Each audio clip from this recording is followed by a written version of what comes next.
Welcome to the Analyst Mason podcast. My name is Simon Lumb. I'm a senior analyst in the Analyst Mason consumer practice. Today I'll be discussing consumer digital healthcare with senior analyst Inigo Barker, who is the principal author of a recent series of reports on the opportunities for operators in consumer digital healthcare. The full written version of the associated article to this podcast is available to access and download from the Analyst Mason website for free. The full versions of the case study reports and short reports are available to subscribers of the Analyst Mason Digital Services Programme. So hello, Inigo, welcome to the podcast. Could you just give us a short introduction on what you're going to talk about today? Thanks, Simon. Yes, today I want to talk about some recent research we've done, which aims to flesh out the full opportunity for telecoms operators in direct-to-consumer digital healthcare. Consumer digital healthcare is a growing multi-billion industry that is adjacent to telecoms, and it presents operators with an opportunity to diversify revenues and gain a greater share of both consumer wallet and attention. And significantly, the COVID-19 pandemic has stimulated industry growth by increasing consumer demand and stakeholder support, as well as bringing down some of the regulatory barriers. Now, in order to better understand what telecoms operators can do in consumer digital healthcare, we have broken it down into 6 service areas. These are number 1, telehealth, by which we mean virtual consultations with medical professionals.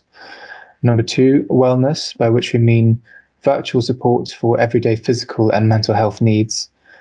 Number 3 is health data management, by which we mean active storage of personal health data to be shared with doctors at the discretion of consumers. Number 4 is health e-commerce, by which we mean online sales of pharmaceuticals and wellness products. Number 5 is health finance, by which we mean health-related financial products such as health insurance, as well as dedicated platforms for the transfer of funds for healthcare-related services. And number 6, the last one, is assisted living, by which we mean remote support via sensors for the elderly and also the chronically ill living at home. So I'm guessing, Inigo, that each service area you talked about there presents its own challenges and opportunities. Could you give us a brief overview of how operators can and should approach these service areas? Yes, in response to your first point, that's exactly right. Some areas like telehealth can be strictly regulated in terms of what kind of doctors that you can virtually consult with and how you pay for the service, whereas other areas such as wellness have limited to no regulation worldwide. As for how operators can approach these different service areas, we identified 2 main approaches based on what operators are currently doing. The first of these is to build a multi-service proposition. This is a platform offering that spans many of these different service areas. Operators like Globe Telecom and Geo Platforms favour this kind of approach. So, for example, Globe Telecom's all-in-one app, Health Now, enables users to hold video consultations with doctors, to order prescription medicines for delivery, and to store personal medical information. The second approach is to build service propositions that target a specific service area or market niche. Operators that opt for this approach vary greatly in terms of ambition. On the one hand, you've got Safaricom, which provides a platform that is focused on paying for healthcare services. So consumers can pay health insurance premiums and pay for hospitals and clinics for services rendered. The platform is targeted towards a specific area within consumer healthcare, but it's by no means lacking in ambition or in scale. Safaricom has in fact expressed an interest in exporting the platform across Africa and in acquiring a large network of partners to support the platform. By contrast, Proximus in Belgium runs a service called Doctor, and this focuses exclusively on telehealth, and the service is simple in design as well as in format. So users can sign in, they describe symptoms, they get contacted by a doctor for a video consultation, and they receive a certificate from the doctor afterwards. And at the moment, users can only speak to general practitioners, so it's quite limited in scope, as I was saying. So which of these 2 approaches then do we think is going to be more popular going forward?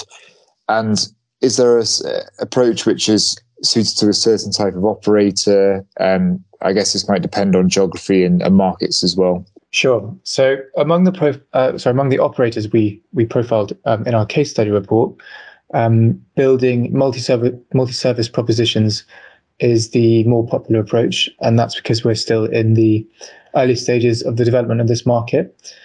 And the players moving into consumer digital healthcare are some of the more bullish, bolder players that are naturally taking a more bullish and bolder approach.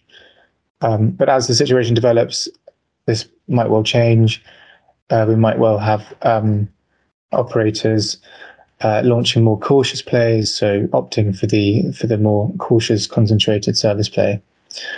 Now, the approach of building multi-service propositions, it's generally suited to operators with significant market scale and operators that are willing to actively seek out partners or are in a strong position to seek out partners, because these platforms typically require large partnership bases. A lot of operators do not fit this bill. Players that do are often able to because of access to special assets that others lack. So to take an example, Geo Platforms offers a service called Geo Health Hub, a multi-service offering, and this enables customers, amongst other things, to conduct video consultations with doctors from a hospital in Mumbai that is in fact owned by Geo Platforms' parent co, Reliance Industries. Now, concentrating on single services or in market niches is, we'd say, better suited to operators that are more cautious about the opportunity and operators that are also looking to experiment. Operators that take this approach also have the opportunity to transition their services from single service offerings into multi-service ones if they identify strong demand for one. Another reason why they might make this change is that multi-service offerings are harder to replicate and they can encourage more consistent service usage amongst customers. Okay, but very interesting. So the final point I wanted to ask about is, are operators, what operators are looking really to do with healthcare going forward? Do you think operators are going to use healthcare as like a churn management tool, or is this going to be a strong revenue opportunity? In short, most don't see it as a churn management tool. Most see it purely as a way of generating revenue. KDDI is an exception to this. So this is one of the operators which we profile in the case study report. KDDI has a service, a digital health insurance service, and monthly premiums are cheaper for KDDI telecoms customers. So it's using it as a retention tool. And in fact, KDDI uses almost all of its digital services offerings as telecoms retention tools. And it's doing this because of high levels of competition within the Japanese mobile market. As I was saying, operators are looking really to generate revenue from these services. So they're not restricting them to their existing telecoms customer bases. Some are considering putting healthcare services into bundles with telecom services, but they're likely doing this in order to add another attractive route to market.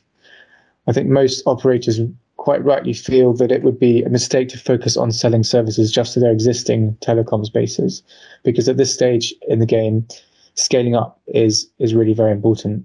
Certainly a very exciting opportunity for operators. There's more content on this topic on the Analysis Mason website. To automatically receive future episodes, please subscribe to the Analysis Mason podcast. Thank you for listening.